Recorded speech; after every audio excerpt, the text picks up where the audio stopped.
भारत की फौज को मैं सलाम करता हूं सिर्फ एक बात पे कि वो अपने कॉन्स्टिट्यूशन, अपनी पॉलिटिकल लीडरशिप के ऑर्डर्स को फॉलो करती है। हमारी आर्मी तो बेगैरत। नमस्कार दोस्तों। आज के वीडियो में आरिफ आज जाकिया जो कि एक पाकिस्तानी है और कराची शहर के मेयर भी रह चुके हैं, इन्होंने पाकिस्तानी आर्मी की औकात बता दी। आरिफ जी ने बताया कि कैसे पाकिस्तानी आर्मी सिर्फ लोगों को लूटती है और पाकिस्तानी आर्मी कोई भी लड़ाई लड़ने लायक नहीं है। आइए देखते हैं आज का वीडियो। सिर्फ इसलिए कि वो आपके डिक्टेशन पे नहीं चलने को तैयार। किसके डिक्टेशन पे? उन वर्दी वालों पे जिनको हम तनख्वाह देते हैं, जो कॉन्स्टिट्यूशन की सुबह से शाम मां बहन एक करते हैं, जिन्होंने बलात्कार किया इस कॉन्स्टिट्यूशन का, उनसे हम डिक्टेशन लें। जिस दिन इस पाकिस्तान में इंसानों की हुकूमत आ जाएगी, महज़ीब हुकूमत आ जाएगी, ये बाजवे पाजवे सारे वर्दी वालों को लटकाया जाएगा अदालतों के जरिए। इन लोगों ने क्राइम्स अगेंस्ट ह्यूमैनिटी किए हैं, पाकिस्तानियों को मारे हैं। मुझे बताएं दुनिया में एक हिस्ट्री में आर्मी जो अपने ही बंदों का कत्लेआम करे। बलूचिस्तान में मिसिंग पर्सन इतने हैं, केपीके में मिसिंग पर्सन इतने हैं, क्वाटा में हैं, सिंध में हैं, अर्बन सिंध में हैं, कहां नहीं है? क्यों भाई? आपको हम तनख्वाह देते हैं, जाएं इंडिया से लड़ें और आजाद कराएं कश्मीर को। इसके लिए वो आपसे नहीं होता। वहां पे 93,000 पतलूने लटका के आ जाते हो और हमारे ठेकेदार बनते हैं। तो इन फौजियों को तो हम निपटना जानते हैं। कब तक चलेगा ये मामला? नहीं चलने वाला। ज्यादा कंगले हो गए, इनके पास तनख्वाहें देने के लिए पैसे नहीं है, भीखे नहीं मिल रही। अब इनको पता चलेगा, बहुत कम अरसा रह गया इनके पास। दुनिया कब तक खामोश रहेगी, ये आप देखिएगा।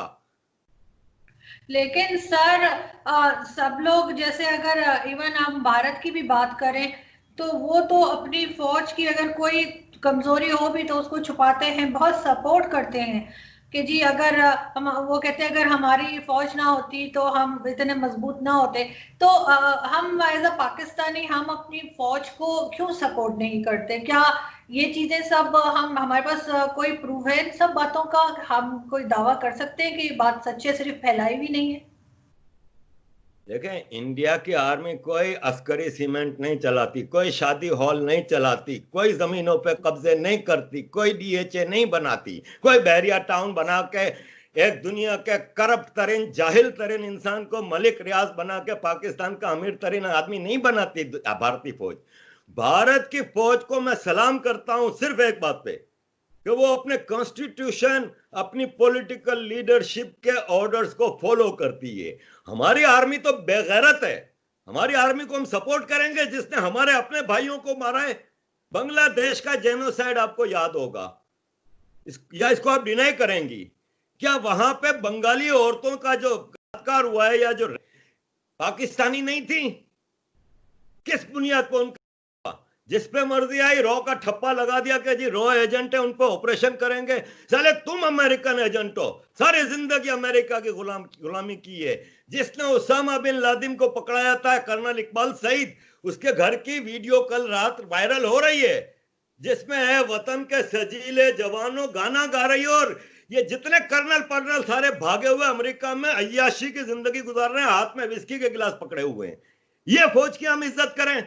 ये बाजवे की, ये शरीफ की, ये राहिल शरीफ जो इतनी बड़ी बड़ी बातें करता रहा, 1 अरब 26 करोड़ रुपए की जमीन दी है इसको।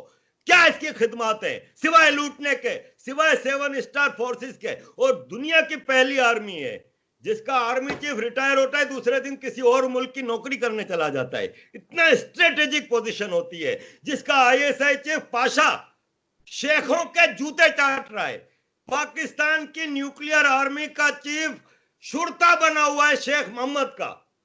इस फौज की मैं इज्जत करूं? अरे लानत भेजता हूं मैं इस फौज पे। पाकिस्तान मेरा जिंदाबाद है, पाक फौज मेरे लिए मुर्दाबाद है।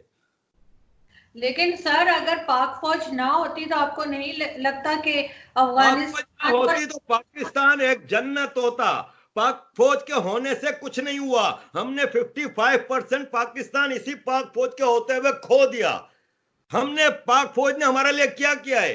पाक फौज ने अफगान वार के जरिए ड्रग्स और हथियारों का अंबार लगा दिया कराची में और पाकिस्तान में। इस फौज की कोई एक खिदमत तो बताएं, या इन्होंने जाके आपका पीओके आजाद करा दिया है?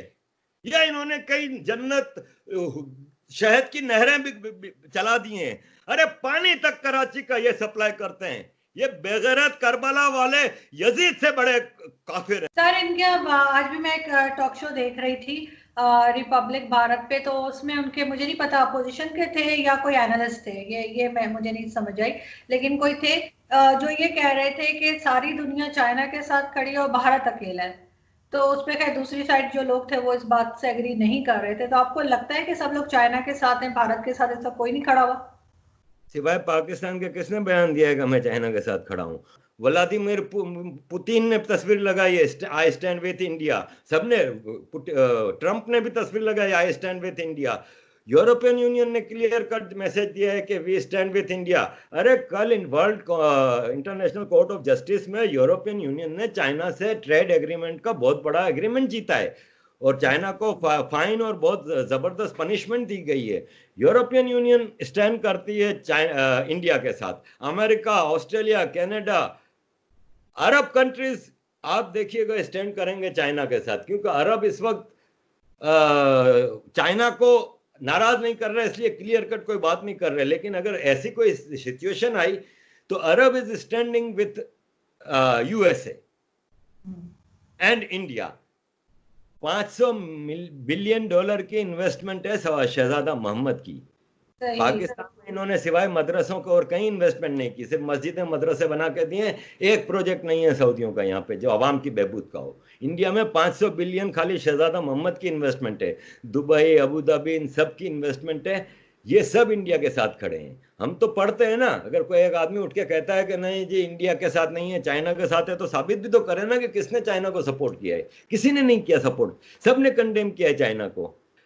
नेहरू साहब ने 2-3 बार, राहुल गांधी के परनाना ने 2-3 बार कोशिश की, लेकिन चाइना ने पंगा लिया तो बुजदिली से वापस पीछे हट गए, वहां पे कुछ नहीं हो रहा था।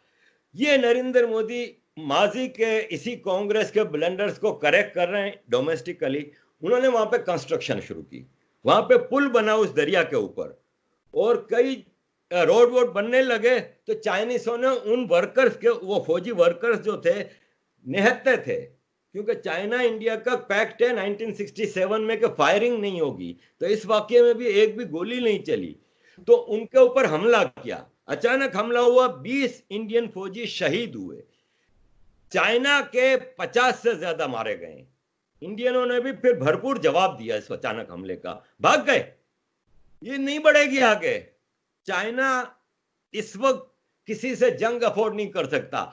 हाँ, एक मोहल्ले की जो भाई नहीं होती, जो मासी होती है, जो सबके घर में जाके लड़ाती है, सब कुछ करती है, एक हर मोहल्ले में एक पुरानी बूढ़ी होती है, वो पाकिस्तान है। वो कोशिश कर रहा है कि इंडिया से हम तो लड़ नहीं सकते, हमारी तो इतनी औकात नहीं है कि हम इंडिया से कुछ करें। जब भी लड़े हैं तो कभी सियाचिन दे दिया, कभी कारगिल दे दिया, कभी ईस्ट पाकिस्तान दे दिया।